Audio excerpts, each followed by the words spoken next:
They shook hands on Capitol Hill, smiled for the cameras, and swore oaths to serve the people. Behind closed doors, they took briefcases of cash, hid gold bars in closets, and made backroom deals with foreign governments. These weren't rookies.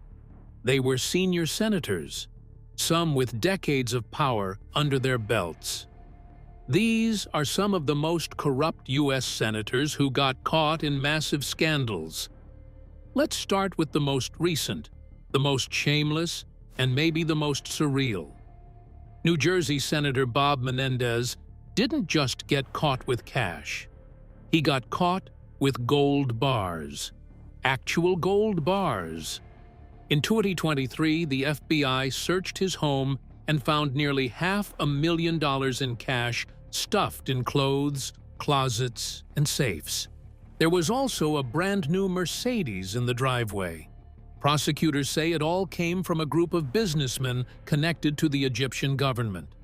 Menendez, they claim, was secretly helping Egypt from his seat in the Senate, sharing sensitive U.S. information, pushing deals through the Department of Agriculture, and trying to influence criminal investigations to help his friends. One of the most serious charges: acting as an unregistered foreign agent while still a sitting senator. That's not just illegal. It sounds like something out of a spy movie. In June 2024, a New York jury found him guilty on all 16 counts. Menendez says he's innocent, but the jury didn't buy it. And here's the crazy part. It wasn't even his first time. Back in 2015, Menendez was charged in another corruption case. That one involved a wealthy Florida eye doctor named Salomon Melgen. The two were close, too close. Menendez accepted luxury trips, private jets, and even a fancy hotel stay in Paris. In return, he allegedly helped Melgen get government contracts and tried to interfere in a massive Medicare fraud case. That trial ended in a mistrial in 2017, and the charges were dropped in 2018. Menendez walked free. He went right back to the Senate. And if anything, he got more reckless. But Menendez wasn't the first New Jersey senator to fall this hard. That title belongs to Harrison A. Williams. They called him Pete. For years, he fought for worker rights and helped pass big safety laws. People thought he was one of the good ones. Then came 1981. That's when the FBI set up a sting operation called Abscam. Agents posed as rich Arab businessmen offering bribes to lawmakers. Pete didn't just take the money, he was caught on video doing it. He promised to pull strings for them in exchange for cash. The evidence was clear. He was found guilty of bribery and conspiracy. Before the Senate could vote him out, he quit. He ended up serving 2 years in prison, the first senator in over 80 years to do time. They even removed his name from a train station that once honored him. His story was supposed to be a lesson. But plenty of senators after him didn't get it. Go further back, and you'll find that this kind of behavior isn't new. It's just evolved. Back in 1904, Senator Joseph Burton from Kansas made history for all the wrong reasons. He was the first sitting U.S. senator ever convicted of a crime. The charge: taking $2,500 from a shady investment firm to help them out in a mail fraud case. That's around $85,000 today. The Supreme Court said the conviction would stand, and Burton went to prison for 5 months before stepping down in shame. Not even a year later, another senator followed. John Hipple Mitchell. He was from Oregon and was caught taking bribes to speed up land claims for people who wanted to cash in on property in the Northwest. Before his appeal could go through, Mitchell died suddenly from a dental infection. But by then, the damage was already done. He'd become one of the first big names to show how easily power could be bought. Later in the 1970s, the pattern hadn't changed much.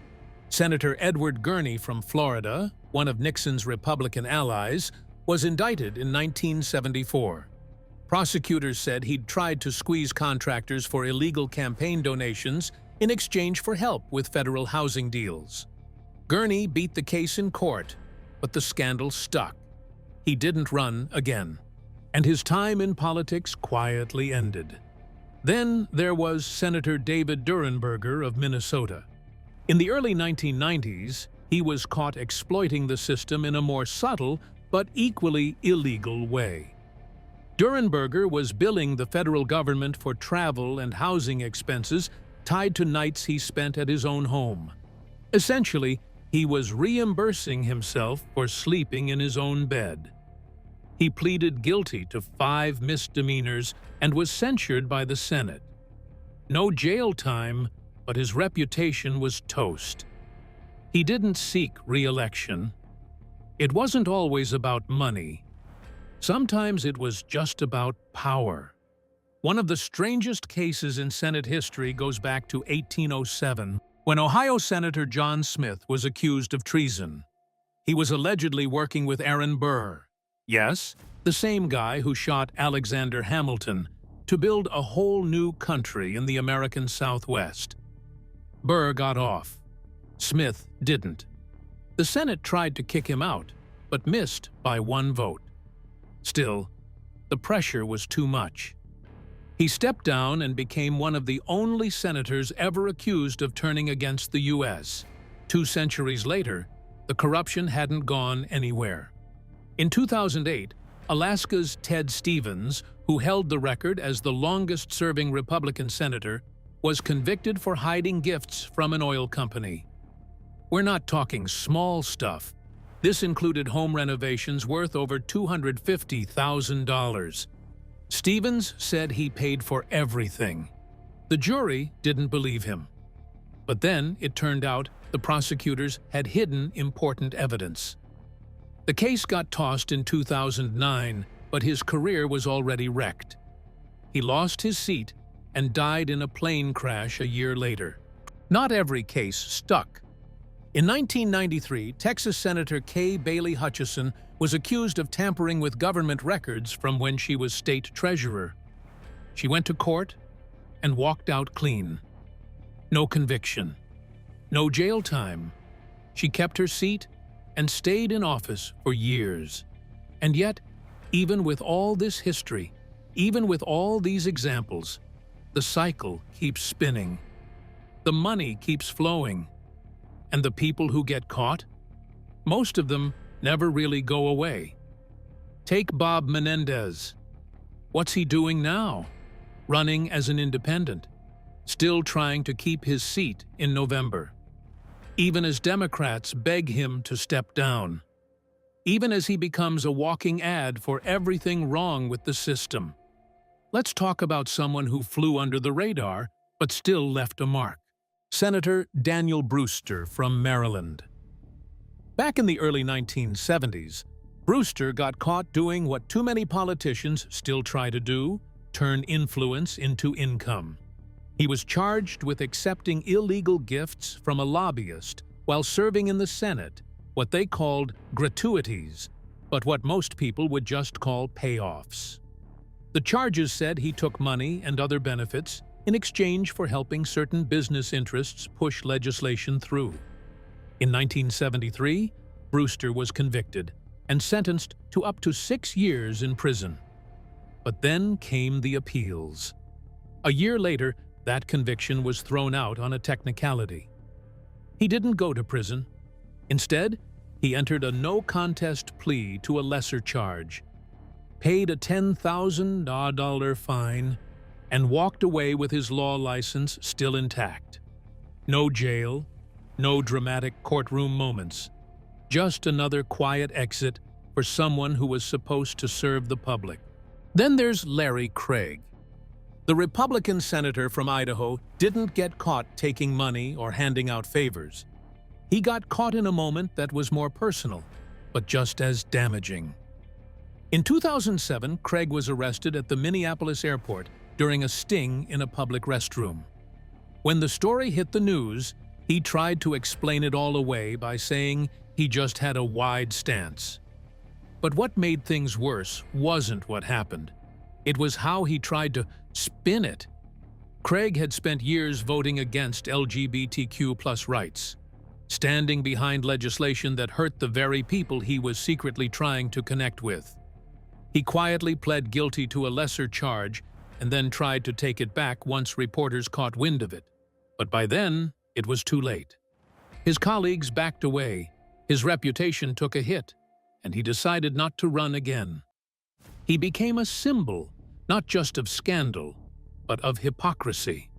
Then there's William Blount, proof that shady deals in the Senate didn't start yesterday.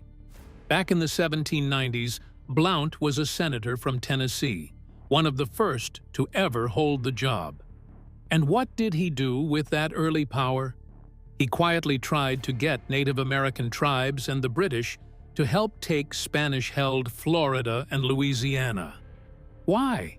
So his land in the area would shoot up in value. When the plan got exposed, the Senate didn't hesitate. He became the first senator ever kicked out of Congress. He wasn't charged with a crime, but his name still lives on as the Senate's very first scandal. And that kind of thinking? It's been around a long time. Just look at Jesse D. Bright. He was a senator from Indiana during the Civil War. But when word got out that he'd written a letter to Confederate President Jefferson Davis introducing a friend who wanted to sell weapons to the South, the Senate moved fast. They expelled him in 1862, no drawn-out process, no second chances. Because even during a divided time, there were still lines you didn't cross. But perhaps the most humiliating moment in modern Senate history belongs to John Ensign of Nevada. A Republican and staunch Christian conservative, Ensign built his brand on family values, until it came out that he was having an affair with the wife of one of his top staffers. When the husband found out, Ensign didn't apologize. He tried to pay them off. His parents cut a check for $96,000 to help the family. Meanwhile, Ensign pulled strings to get the husband a lobbying job, violating a federal ethics law in the process. When the Senate Ethics Committee launched an investigation, Ensign resigned before they could formally punish him. The details were sleazy. The cover-up was worse. And the hypocrisy? Off the charts. Not all corruption is as dramatic as gold bars or international treason. Sometimes it's smaller, quieter, but just as damaging. Take the case of Senator Ken Jernigan of Tennessee. Most people have never heard of him. And maybe that's the point. In the 1970s, Jernigan was quietly skimming money from federal grants intended for low-income housing. He used shell companies and fake invoices to hide the money trail. By the time he was caught, over $600,000 had vanished. He avoided jail time with a plea deal, but the trust was gone. His constituents never saw him the same again. Because when public servants steal from the poor, it hits different. Then there was Senator Albert Fall. If his name sounds familiar, that's because it's tied to one of the biggest scandals in U.S. history: Teapot Dome. Back in the 1920s, Fall was Secretary of the Interior and a former senator from New Mexico. What did he do? He secretly leased government oil reserves in Wyoming and California to private companies, without competitive bidding. In return, he pocketed gifts, loans, and cold hard cash. Over $400,000 worth. Adjusted for inflation, that's millions. When investigators started digging, the whole thing unraveled. Fall was convicted of bribery in 1929 and sentenced to a year in prison, making him the first former cabinet official ever to serve time for crimes committed in office. The Teapot Dome scandal rocked the nation and showed just how high up the rot could go. Then there's Ernest Fritz Hollings from South Carolina.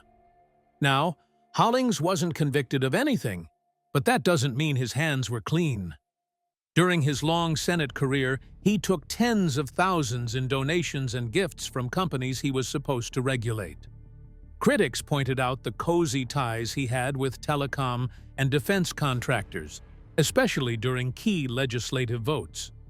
It was all technically legal at the time, thanks to loopholes in campaign finance laws. But legal doesn't always mean ethical, and in Hollings's case, the lines between public duty and private gain got very blurry. By the time he retired, people weren't asking what he'd passed. They were asking who had paid for it. Finally, there's Senator Richard R. Dwyer of Illinois. Dwyer's downfall came in the late 1960s during a corruption probe that shook state and federal officials alike. He was accused of accepting kickbacks from construction companies in exchange for helping them land government contracts. These weren't one-off favors. They were part of a system. Dwyer denied everything at first, but the evidence kept piling up. Wiretaps, testimony, bank records. It was all there. He eventually resigned in disgrace and avoided prison through a plea deal, but his political career was finished. The voters didn't forget, because once a senator is caught putting themselves above the people, there's no coming back. Thanks for watching. And if you've ever felt let down by the people in power, if you've seen corruption up close or watched it unfold from a distance, we want to hear about it. Drop your thoughts in the comments below, because when we speak up, it gets harder for them to stay in the shadows. Stay sharp, stay informed, stay watching.